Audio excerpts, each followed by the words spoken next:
So I'm playing with my warm-up today. I have no reins. I'm actually riding without my reins, drinking my coffee this morning, warming my horse up. But my goal is to turn her, oh look at that, fully off my seat. I don't know if you can see what my legs are doing there. Sally just came and knocked one of my poles out of my octagon. So helpful. She's so helpful that way. So I'm actually just helping my horse warm up a little bit here. When I change direction, I turn my hips the direction I want to go. I lift my inside leg a little bit. I engage my outside leg. We have a little bit of a drift towards the other horse, but not too bad. Not too bad considering I have no reins in my hand. And I'm riding solely off my seat. So this is a warm-up for me as well as her, because obviously we all need to learn to ride off of our seat better. This horse is very helpful for that. Every now and then I have to go, hey, can you listen to that leg though? There we go. Atta girl. There it is. There it is. There it is. There it is. So I'm just laying my outside leg on to get the turn. I'm just kind of hugging and lifting with my inside leg to keep that inside shoulder up as I go. And I'm asking for that roundness to the inside. Right there, the little flex there in the middle, curving around my leg. That's a really nice bend right there. Look at that. Good girl. And whoa. Excellent. Can we back up without reins? Back, back, back, back, back, back, back. Oh, so close. Back. She's like, I don't know about that one. Back up. Good girl. There it is. Back up. Good girl. Very good. Back up. That's it. Tiny bit of help. Tiny bit. Good girl. Whoa.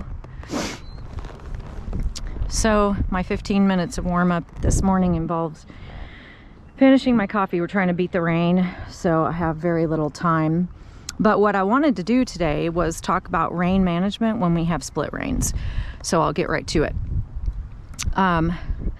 I carry my reins in my right hand because I'm right-handed and I feel more comfortable that way. It does not matter. I looked it up and I asked professionals who show AQHA. You can carry your reins in your right or your left hand, depending on which you're more comfortable with. The key to carrying your split reins is that you keep your shoulders square with your horse. You don't want to lead with that lead arm, and a lot of us, including myself, have a tendency to want to do that.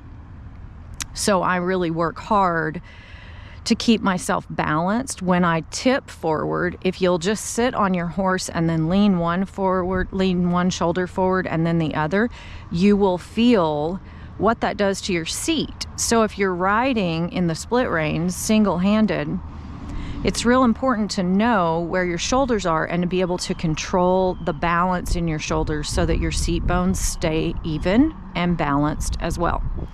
So holding the split reins, you hold your split reins across your 3 fingers and your index finger can go in the middle.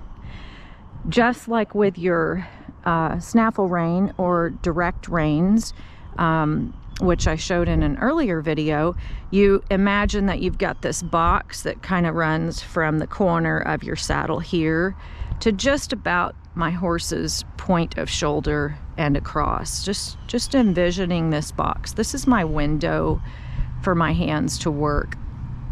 I like to try to keep my hand in line with my saddle horn at all times. That means that if I'm going to turn my horse this way, I'm simply going to move my wrist. I'm just going to bend my wrist. So I'm going to take up a little bit of rein here and I'm going to ask her for forward first, just a half a step, and then I'm going to turn so that my rein just barely falls on her neck on that outside. My inside is still working as my direct rein, just like it would in a snaffle, but I'm neck reining this horse. And as you can see, that inside rein has some slack to it. I'm not using that with contact. If I go the other way, I'm just gonna flex my wrist the other direction. just like this. Now that works for me. I keep my hand more in this position. A lot of riders will keep their palm down. I find that puts me to one side if I do that. So I prefer my wrist to be in this position. And then I just move that sideways accordingly. Now, as you can see, I apply my seat and my leg pressure to get the turn and the bend first. I don't go directly to my rein. The goal of a good bridle horse, honestly, is that they're working so well off of our seat and leg that we barely need our rein, and the subtlety of your rein cue is sometimes unnoticeable to other people. So other people watching me ride, hopefully they don't see, there we go. There's the bend I want right there. That's it, good girl, nice turn. So they don't see what's happening with our reins. It's not drastic. You see a lot of people ride their horses in split reins or try to neck rein their horses, and they're pulling this rein way over here or way over here.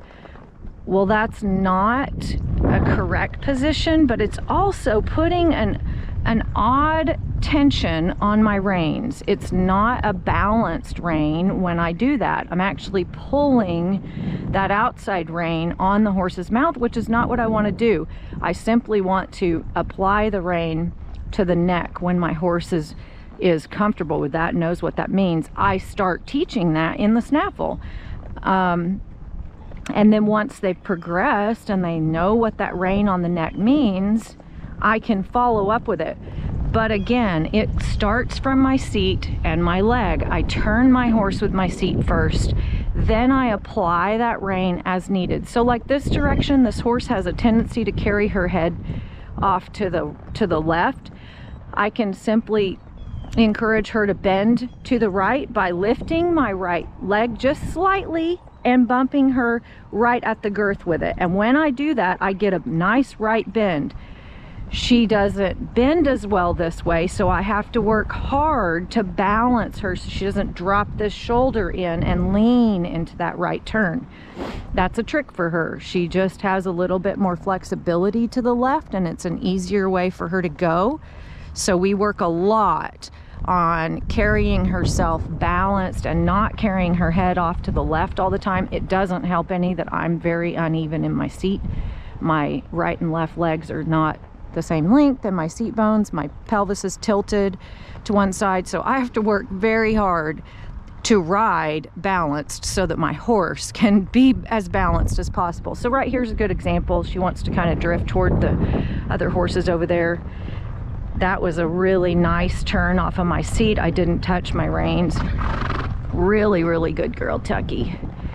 So that's rein management for your split reins, riding one-handed. The tail end of your rein always falls on the side that you're holding with. So if I'm riding right-handed, my tails fall on the right side. If I'm riding left-handed, the tails fall on the left side. Good girl. I keep a slight drape in my rein. If you can see that drape there, that's desirable. That's what I want, just a little bit of a drape. These are pretty small. These are 1/2-inch reins. A lot of people prefer a wider split rein. I have really small hands, so I prefer smaller because I can grip that rein better, and I have a tendency to drop my heavier reins. A lot of Western riders prefer the wider, heavier reins, and honestly I love the way they feel in my hands right up to the point where I drop them. So I don't carry them very often. I don't have the grip for that. My hands just can't handle holding on to two of those that are thicker and wider than this. So mine are pretty slim, but use what's comfortable for you. There's really not a set standard for that. They don't have to be a certain width or weight. However, you will find that this thinner rein has a tendency to be a little bit lighter, and you might get a little more flop in that rein. The wider, thicker reins don't bounce as much. So that's a consideration. If you have a horse that's sensitive to that particularly, you're going to want to make sure that you know that you need a little heavier weight on your reins there, a little wider. So this is it. This is our warm-up. I did a little video on warming up the walk the other day, and this is kind of what that looks like from the top view. Just lots of bending and lots of turning, lots of flexing both directions, going over some ground poles, working that way, finishing my coffee. That helps me pace myself because I'm typically impatient at the warm-up, and I want to hurry things along when I'm walking instead of take my time and do my full solid minimum of 15 minutes at the walk. Oh, that's hard for me. Anyway, this is Amy Riles with Honestly Horses, and that's rein management for your split reins or your riding in your curb bit. I hope that helps, and until next time, happy trails.